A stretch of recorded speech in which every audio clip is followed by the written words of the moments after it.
अस्सलाम वालेकुम, welcome back to my channel relate with Fiza. I hope आप सब खैरियत से होंगे। तो मैं हूँ अभी हैदराबाद में, और मैं यहाँ क्यों आई थी, कैसे आई थी, ये सारी चीज़ें मैं शेयर नहीं कर पाई। वैसे तो ये हमेशा ही होता है मेरे साथ कि मैं कहीं जाती हूँ और मैं वहाँ से व्लॉग अपलोड करती हूँ और मैं बोलती हूँ कि मैं भूल गई थी आप लोग को बताना कि मैं यहाँ कब आई, क्यों आई और कैसे आई। बट खैर, मैं मोस्टली व्लॉग बनाना भूल ही जाती हूँ। पर मैंने सोचा कि अब मैं हैदराबाद आ ही गई हूँ तो यहाँ से कुछ व्लॉग्स अपलोड कर देती हूँ, क्योंकि मैंने बहुत टाइम से कोई व्लॉग अपलोड नहीं किया था। तो अब हैदराबाद में क्यों आई थी? वैसे तो हैदराबाद आने का प्लान मेरा बहुत टाइम से चल रहा था, और फिर मैंने सोचा था कि मैं गदीर में जाऊंगी, क्योंकि मैंने रजब किया है हैदराबाद का और मुझे बहुत ज़्यादा अच्छा लगा था। रजब में वाइब्स बहुत अच्छी थी और लाइटिंग्स, एटमॉस्फेयर सब कुछ बहुत अच्छा लगा था मुझे रजब का।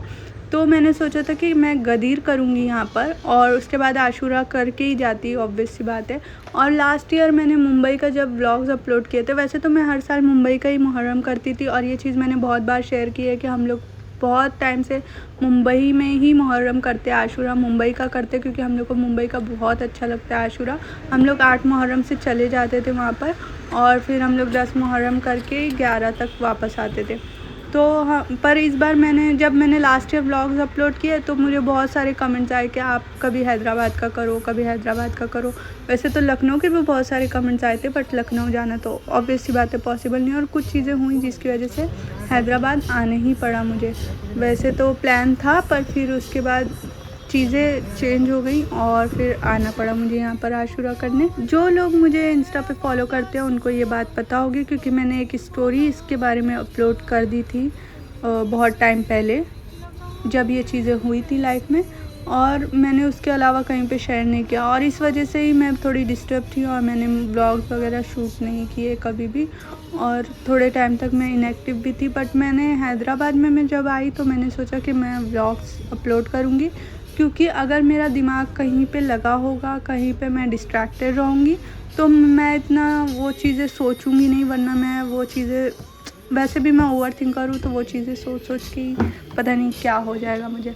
अब खैर वो बात क्या है, तो अभी रिसेंटली गदीर के 2 दिन पहले, मतलब 16 ज़िलहज को मेरे डैडी का इंतकाल हो गया। सडनली उनको हार्ट अटैक आ गया था, तो उस वजह से सारी चीज़ें बहुत ज़्यादा डिस्टर्ब हो गई, बहुत ज़्यादा चेंजेस हो गए लाइफ में, और कुछ समझ में नहीं आ रहा था। तो फिर हम लोग आ गए थे हैदराबाद, क्योंकि मेरी सिस्टर यहाँ पे रहती है, तो उसके घर पे हम लोग आ गए थे कि थोड़ा माइंड चेंज होगा। और यही वजह है कि मैं अपना सारा माइंड अभी ये सारी चीज़ों में लगा रही हूँ, व्लॉग्स में और रील्स में, ये सारी चीज़ों में, ताकि मैं डिस्ट्रैक्टेड रहूँ। खैर, ये सारी चीज़ें हैं जो मैंने बहुत टाइम से आप लोग से शेयर नहीं की, तो मैंने सोचा मैं आप लोग से शेयर कर देती हूँ। खैर, हम लोग आ गए थे यहाँ पे मलकाजगिरी में, और यहाँ पर है ज़ियारत बीबी सकीना सलामुल्लाह अलैहा की, जो कि मौला हुसैन अलैहिस्सलाम की 4 साला बेटी है, जो कि करबला में गई थी। फिर उनको कैद करके शाम ले जाया गया, जो कि सीरिया में है, और फिर वहाँ पर उनकी शहादत हो गई थी। तो यहाँ की ज़ियारत मैंने कभी नहीं की थी, इसके पहले भी मैं रजब में आई हूँ, लेकिन पता नहीं वहाँ उस टाइम ये ओपन होता है कि नहीं, मुझे ज़्यादा पता नहीं है हैदराबाद के बारे में। मैं कभी आती जाती भी नहीं थी, अभी तो रिसेंटली थोड़ा आना जाना स्टार्ट हुआ है। तो हम लोग आ गए थे यहाँ पे ज़ियारत करने के लिए, और ये मेरा भी फ़र्स्ट एक्सपीरियंस है, तो मैंने सोचा आप लोग के साथ भी शेयर करूँ कि यहाँ के इमाम बारगाह, जो कि आशूर खाने बोलते हैं यहाँ पर, वो कैसे हैं, और ये आशूर खाना स्पेशली कैसा है बीबी सकीना सलामुल्लाह अलैहा का। वैसे तो हैदराबाद के हर आशूर खाने की एक ना एक हिस्ट्री होती है, कुछ चीज़ें होती है उसके पीछे, और इस आशूर खाने के बारे में भी होगा कुछ ना कुछ। वैसे तो मुझे ज़्यादा नॉलेज है नहीं, और हैदराबाद की भी मुझे ज़्यादा नॉलेज है नहीं। वैसे तो अभी मैं पता करती हूँ, कहीं जाती हूँ तो मैं पढ़ती हूँ चीज़ें और जानने की कोशिश करती हूँ। अगर आप लोग को पता है इसकी हिस्ट्री और आप लोग हैदराबाद के हो तो प्लीज़ मुझे कमेंट में बताओ। और खैर, यहाँ पर ये ग्राउंड था और यहाँ पे मातम होने वाला था अभी, तो उसकी तैयारी चल रही थी, ताबूत सज रहे थे, और ये अंजुमन अभी मातम करने वाली थी, जो कि मैं लास्ट में आप लोग को दिखाऊंगी कि कैसा मातम हुआ। खैर, फिर हम लोग चले गए थे ज़ियारत करने के लिए अंदर, तो आप लोग भी साथ में चलिए, चलते हैं।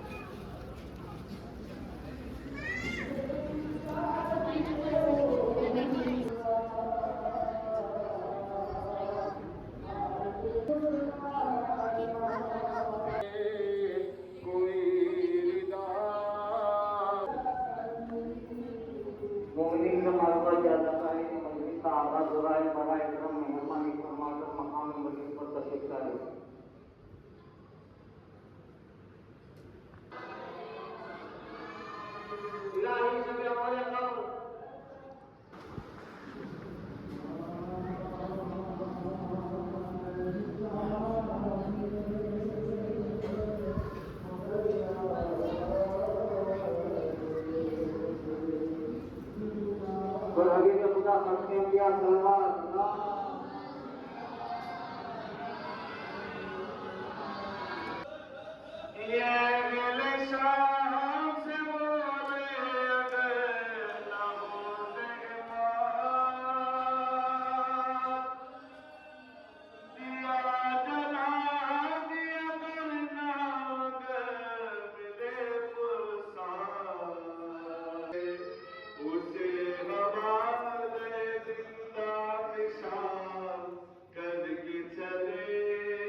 तो अंदर भी मजलिस चल रही थी और अब हम लोग जा रहे थे ज़िंदान शाम, जो कि यहाँ पर बना हुआ है। बीबी सकीना सलामुल्लाह अलैहा को जब कैद किया गया था तो उनको एक ज़िंदान में रखा गया था, अंधेरे ज़िंदान में।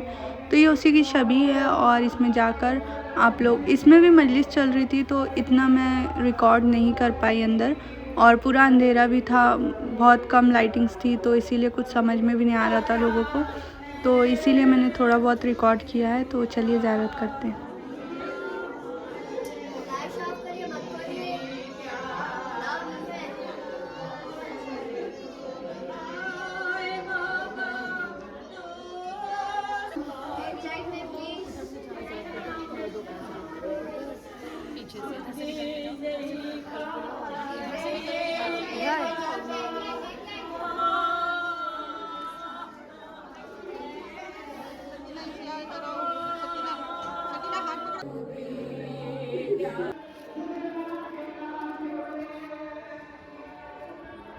तो अंदर बहुत सारे लेडीज़ थे और नोहा हो रहा था, मातम हो रहा था, तो इसीलिए मैंने वीडियोस नहीं शूट किए अंदर के, क्योंकि मैं थोड़ा अवॉइड ही करती हूँ जहाँ लेडीज़ होती है। विदाउट कंसेंट मैं किसी का वीडियो नहीं शेयर करना चाहती अपने चैनल पर, तो इसीलिए मैं नहीं करती हूँ।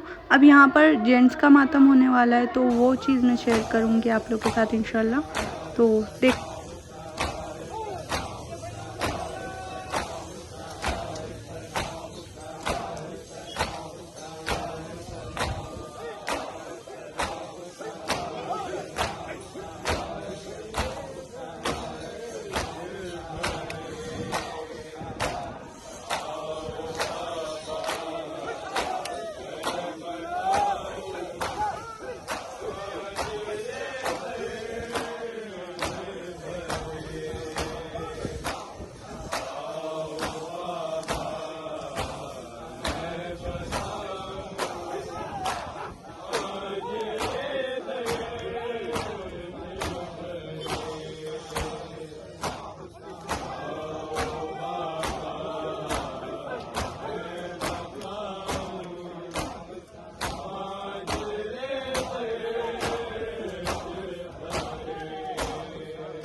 फिर यहाँ पर न्याज भी थी तो हमने एक प्लेट में ले लिया और जितने लोग थे हम लोग ने थोड़ा थोड़ा टेस्ट कर लिया, क्योंकि मौला हुसैन इस्लाम का तबरुक है, इसको मिस बिल्कुल नहीं कर सकते।